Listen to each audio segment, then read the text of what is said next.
You're listening to Inside Outside Innovation, episode 44. Before we get to today's interview with Ari Kern with the Sprint Accelerator, I asked Brian and Josh back into the studio to just give their best effort at a fast and furious highlight reel of what the Inside Outside Innovation Summit has to offer. They both gave it their best attempt, but I'll let you be the judge of who did better. Here's Brian. So mark your calendar, get it out right now. June 19th through 21st, we are bringing forward the premier showcase of startup-driven innovation, the Inside Outside Innovation Summit.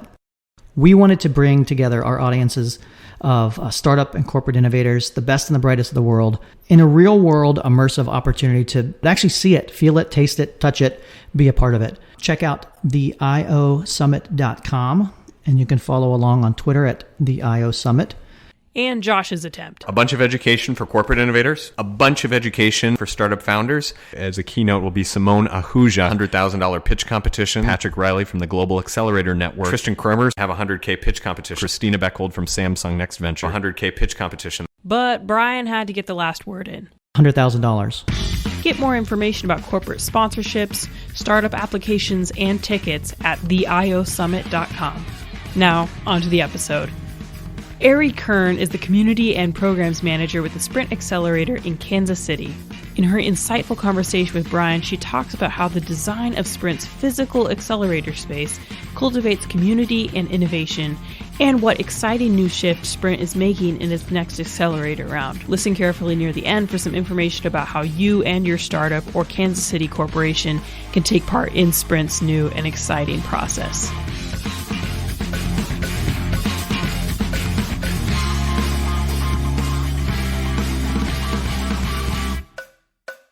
A lot of stuff's going on here in the Silicon Prairie region, and we wanted to have you on as a guest on the show to talk a little bit about some of the things you're seeing in the overall ecosystem when it comes to startup plus corporate collaboration and startup plus corporate innovation.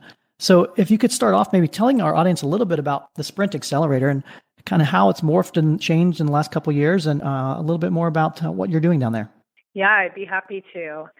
So we at the Sprint Accelerator do a lot of different things. It is a physical space, and as the name implies, we do have a 90-day accelerator as part of that.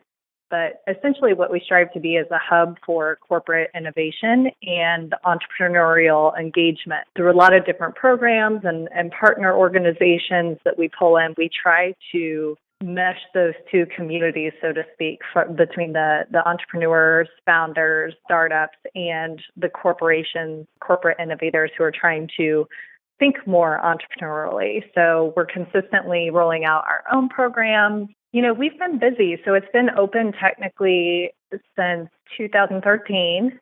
And we've done 3 different years, 3 different cohorts with our partner Techstars for a 90-day accelerator. And beyond the 90-day accelerator, we've run several programs, and I've brought on several programs that really supplement a lot of what the larger vision of what we're trying to accomplish, of bringing together startups who need corporate innovation and corporate innovators who need startups. So it's been really interesting. And in many ways, we operate like a startup ourselves, like trying different things and iterating, getting customer feedback. And so it's been a really cool journey. And actually, all of that being said, I failed to mention another thing we've added in is we're calling it the Corporate Accelerator, the 90-day program. It's still 90 days.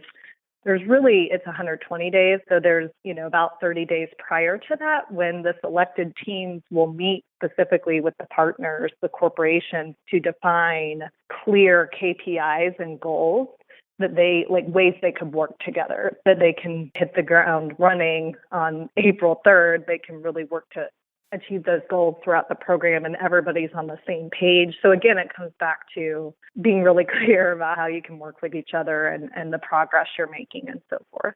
It's interesting with any big corporation, much slower moving than what we typically are here. And we are physically separated from the Sprint campus. We're downtown at the Crossroads and right in the heart of a lot of art galleries and tech and entrepreneur startups. So it's really a good spot for us to be, but there's a little bit of that culture disconnect trying to get corporations to operate at the speed that we like to.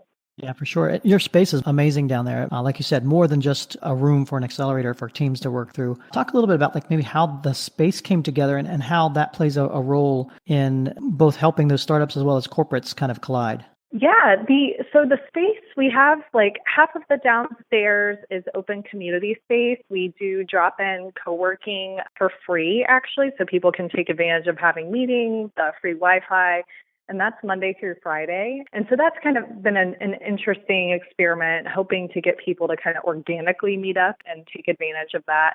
And then the other half of downstairs, we have permanent co-working, and most of those desks belong to either partners of ours that are really aligned with our bigger vision, the Casey Tech Council, for example, or Launch Code, helping to train people within code, so the technology piece. And then we also have several companies, startups who have graduated through our program, the 90-day program, and decided to stay in Kansas City. So they're scaling from here.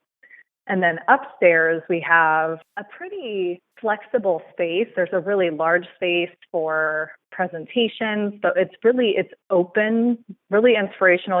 All the surfaces are writable, so really great for brainstorming and innovation.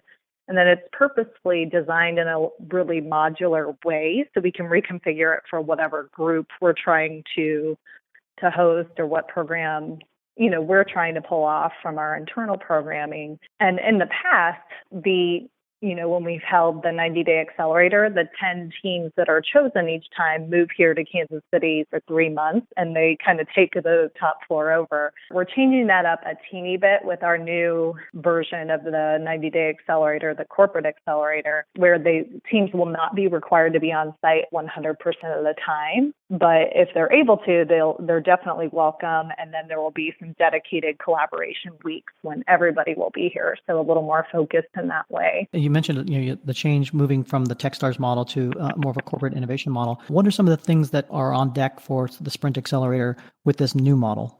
There were a lot of lessons learned, I think, from working with the contract with Techstars. And I think taking it to this next level is really refining what we see to fill a need, a gap in the market. And so when you look at what was happening before, there were 10 teams coming in, they were from around the world, teams being startups, and they all were going through this kind of funnel to one corporation. So it's like a 10-to-1 ratio.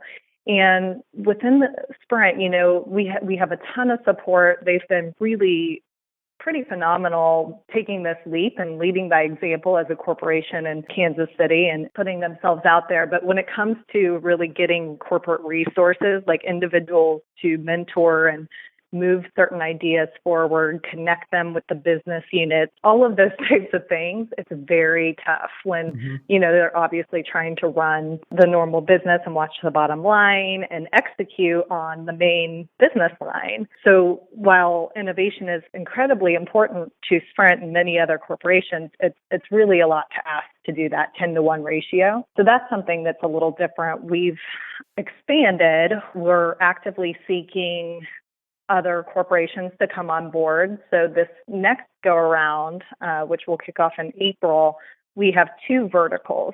So one will be led by Sprint with Pinsight Media and Virgin Mobile, and that will be a digital vertical. And so looking for any startups that are falling underneath that larger category. So omni-channel is really big.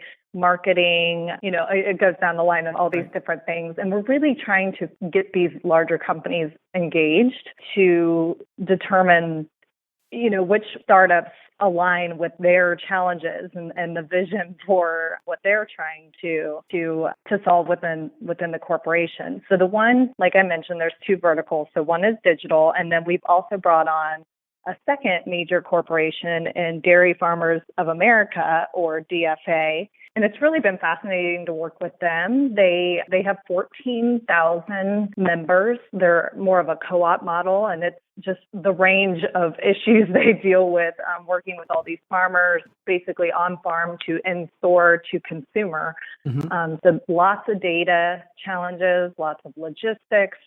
So what we're calling that vertical is ag tech or agricultural tech. And then they've been great and have brought on a couple of their partners like Dairy One and Dairy.com. And they have some pretty specific needs. And so our team, and especially Doug, is working to proactively find those startups that are solving problems that DFA and Sprint and Pensight and Virgin Mobile, that they're working to solve.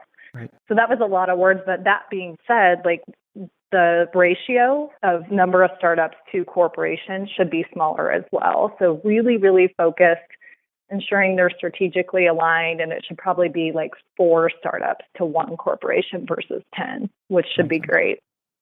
That's interesting. You mentioned a lot of the challenges that corporations have dealing with startups as far as not being able to move as fast or being aligned with their optimization and engine, so to speak. What are some of the things that you've seen from the startup side as far as what they need to learn with regard to engaging with corporations? I think there's a level of just being patient but persistent. It's kind of a fine line and a balancing act. You want to stay really persistent, but you don't want to, take it personally and bug them every day, because most of the groups that are involved in these types of initiatives really, truly do care. It's just that they have other pressing priorities that have to happen as well, so being a little patient. And I think it's just a way of communicating, being really clear in what steps you've been taking as a startup founder and where you're gaining traction, like trying to directly correlate where they're helping you, them being the corporate resources, whether it's mentors or if you are lucky enough to get an investor from a corporation, to really show what traction and the momentum you're gaining. So I think being really clear, succinct about your progress is important.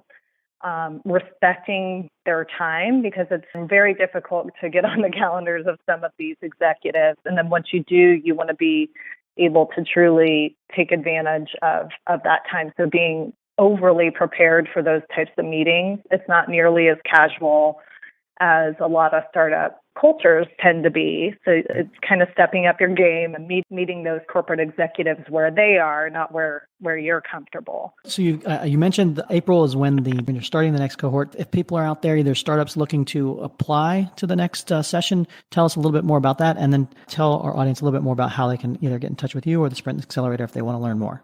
Yeah, definitely. So our website is just sprintaccelerator.com, and there's a corporate accelerator tab that has a lot more information, and the application is right there on site. And you'll just be asked to explain if you're trying to apply for the digital or the ag tech side, and then it goes from there.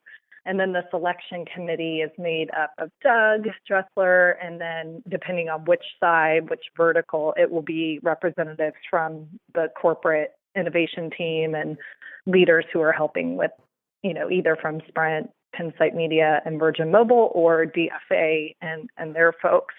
And, I'd encourage people, if you happen to be in the Kansas City area, most of what I actually do is a lot outside of that 90-day program. So we do, if you click on our programs, there's an Engage tab, and it lists all of our different programs that are out there right now. And I'm cooking up a few more. So, Great. But one of the big ones is a 6-month mentor network, which has been really helpful. And that's specifically for early stage startups here in Kansas City.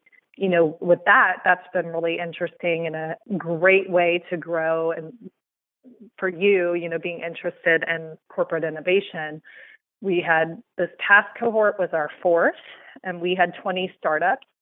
But from the mentor side, we pull from area corporations. And we are actually able to get 39 mentors.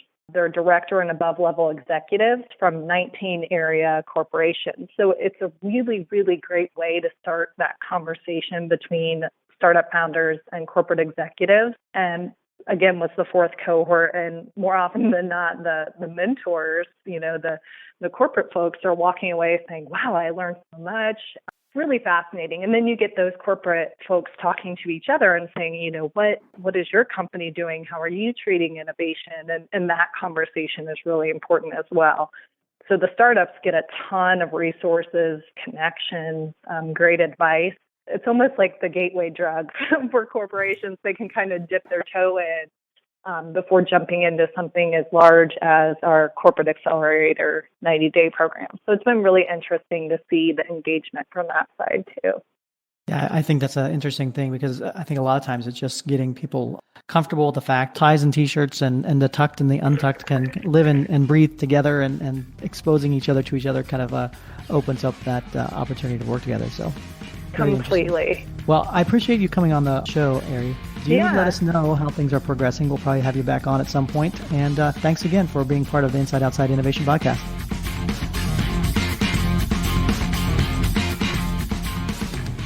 That wraps up another episode of Inside Outside Innovation.